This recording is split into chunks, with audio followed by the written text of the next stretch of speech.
కొన్ని దశాబ్దాలపాటు భారతదేశం జనాభాను తగ్గించడానికి ఎంతగానో పోరాడింది. కాని ఇప్పుడు సడన్గా ఒక పెద్ద రాష్ట్రం దానికి పూర్తిగా రివర్స్ గేర్ వేసింది. ఎక్కువ మంది పిల్లల్ని కనండి అంటూ డబ్బులిస్తోంది. అసలీ అనూహ్యమైన మార్పు వెనుకున్న కారణాలేంటో ఈ విశ్లేషణలో లోతుగా చూద్దాం. అవును, మీరు విన్నది నిజమే. ఇదే మన ముందున్న అసలు ప్రశ్న. ఒకప్పుడు మేమిద్దరం మాకిద్దరం అన్న దేశంలో ఇప్పుడు ఒక రాష్ట్రం ఇంకో బిడ్డను కనండి డబ్బులిస్తాం అని ఎందుకంటోంది? ఈ మిస్టరీని ఛేదించాలంటే మనం కాస్త వివరాల్లోకి వెళ్ళాలి. సరే, మొదలు పెడదాం. ఈ కథ అంతా దశాబ్దాల తరబడి ఉన్న ఆలోచనా విధానాన్ని పూర్తిగా మార్చేసిన ఆంధ్రప్రదేశ్లోని ఒక కొత్త విధానంతో మొదలైంది. ఇప్పుడు చూడండి, ప్రభుత్వం ఇస్తున్న ఆఫర్సేంటో. 2 లేదా 3 బిడ్డకు 25,000 రూపాయల క్యాష్, నెలకి 1,000 రూపాయలు న్యూట్రిషన్ కోసం, 18 ఏళ్ల వరకు ఉచిత చదువు, చివరికి ఐవీఎఫ్ ట్రీట్మెంట్స్కి కూడా సబ్సిడీ అంట. ఇదేదో చిన్న మార్పు కాదు, ప్రభుత్వం ఆలోచనల్లోనే ఒక పెద్ద టర్న్ తీసుకున్నట్టుంది కదా. మరి ప్రభుత్వం ఇంత పెద్ద నిర్ణయం తీసుకోవడానికే కారణమేంటి? ఏదో బలమైన కారణమే ఉండాలి కదా. అవును, ఉంది. అదే ఒక డెమోగ్రాఫిక్ టైం బాంబ్. ముఖ్యంగా దక్షిణ భారతదేశంలో ఈ సమస్య తీవ్రంగా ఉంది. ఈ కథను సరిగ్గా అర్థం చేసుకోవాలంటే మనకొక పదం తెలియాలి. అదే టోటల్ ఫర్టిలిటీ రేట్, అంటే టీఎఫ్ఆర్. సింపుల్గా చెప్పాలంటే ఒక మహిళ తన లైఫ్ టైంలో సగటున ఎంతమంది పిల్లలకు జన్మనిస్తుందో చెప్పే నంబరిది. ఇది చాలా చాలా ఇంపార్టెంట్. అండ్ ఇక్కడ మనం గుర్తుపెట్టుకోవాల్సిన మ్యాజిక్ నంబర్ 2.1. ఒక జనరేషన్ తర్వాత కూడా జనాభా తగ్గకుండా స్థిరంగా ఉండాలంటే ప్రతి మహిళ సగటున 2.1 మంది పిల్లలకు జన్మనివ్వాలి. దీనికన్నా తగ్గితే జనాభా మెల్లిగా తగ్గిపోవటం మొదలవుతుందన్నమాట. ఇప్పుడు ఈ చార్ట్ చూడండి. సమస్య ఎంత పెద్దదో మీకే అర్థమవుతుంది. జనాభా స్థిరంగా ఉండటానికి కావాల్సింది 2.1 అయితే ఆంధ్రప్రదేశ్లో అది ఏకంగా 1.5కి పడిపోయింది. మన దేశ యావరేజ్ 1.9 కన్నా కూడా ఇది చాలా తక్కువ. అంటే రాష్ట్రంలో జనాభా ప్రమాద గంటికలు మోగిస్తోందన్నమాట. సరే, సమస్య అయితే అర్థమైంది. కాని ప్రభుత్వమిస్తున్న ఈ డబ్బుల పరిష్కారం పనిచేస్తుందా? వేరే దేశాల్లో ఇలాంటివి ట్రై చేస్తే ఏమైందో ఒకసారి చూద్దాం రండి. ఫస్ట్ సౌత్ కొరియా కథ చూద్దాం. ఇది ఒక పెద్ద వార్నింగ్ లాంటిది. వాళ్లు కూడా ఇలాగే డబ్బులు పంచిపెట్టారు, బిలియన్ల డాలర్లు ఖర్చుపెట్టారు. కానీ రిజల్ట్ ఏంటో తెలుసా? వాళ్ల టీఎఫ్ఆర్ ప్రపంచంలోనే అత్యంత దారుణంగా 0.72కు పడిపోయింది. ఎందుకంటే అక్కడ చదువుల ఖర్చులు, ఇళ్ల రేట్లు, వర్క్ కల్చర్ ముందు ఈ ప్రభుత్వ డబ్బులు ఏ మూలకు సరిపోలేదు. మరి జర్మనీ ఏం చేసిందో చూద్దాం. వీళ్ళు డిఫరెంట్గా ఆలోచించారు.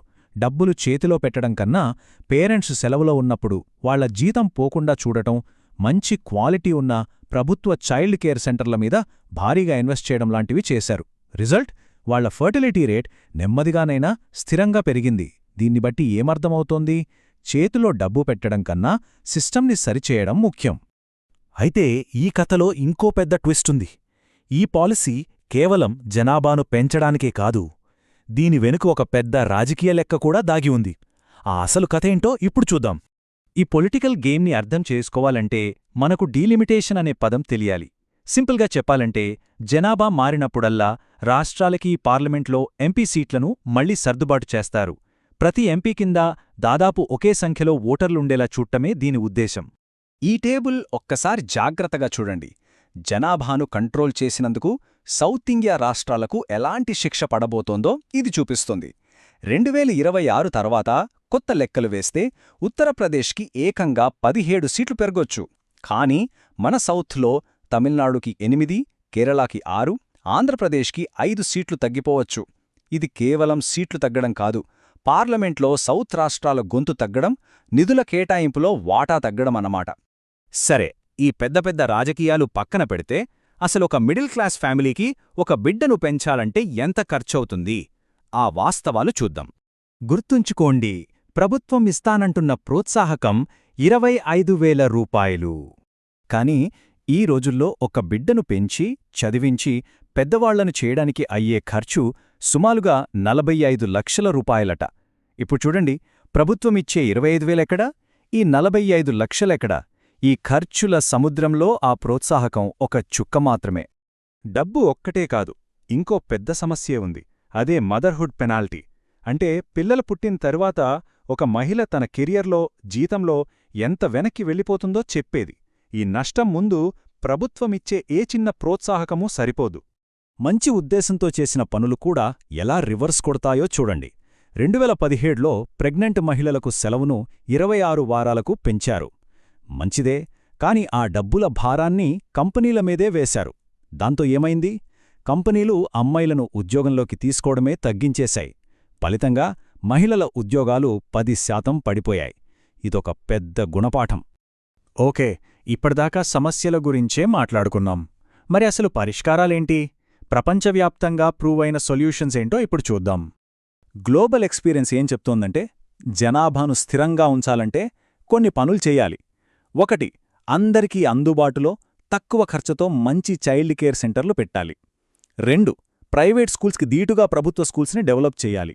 3. తల్లిదండ్రులు ఇద్దరికీ ప్రభుత్వం డబ్బులిచ్చి పేరెంటల్ లీవ్ ఇవ్వాలి. ఇవి అసలైన పరిష్కారాలు, చేతిలో డబ్బులు పెట్టడం కాదు. ఈ కొటేషన్ మొత్తం టాపిక్ని చక్కగా సమ్మరైజ్ చేస్తుంది. ఒక దేశం లక్ష్యం కేవలం జనాభా సంఖ్యను పెంచడం కాదు, ఉన్న జనాభా క్వాలిటీని, వాళ్ల నైపుణ్యాలను పెంచడం. క్వాంటిటీ కాదు, క్వాలిటీ ముఖ్యం. చివరిగా ఈ ఒక్క ప్రశ్నతో ముగిద్దాం. జనాభా అనేది ప్రభుత్వాలు తమ రాజకీయాల కోసం అటూ ఇటూ మార్చాల్సిన ఒక నంబరా, లేక ప్రభుత్వాలు అండగా నిలబడాల్సిన మనుషుల సమాజమా?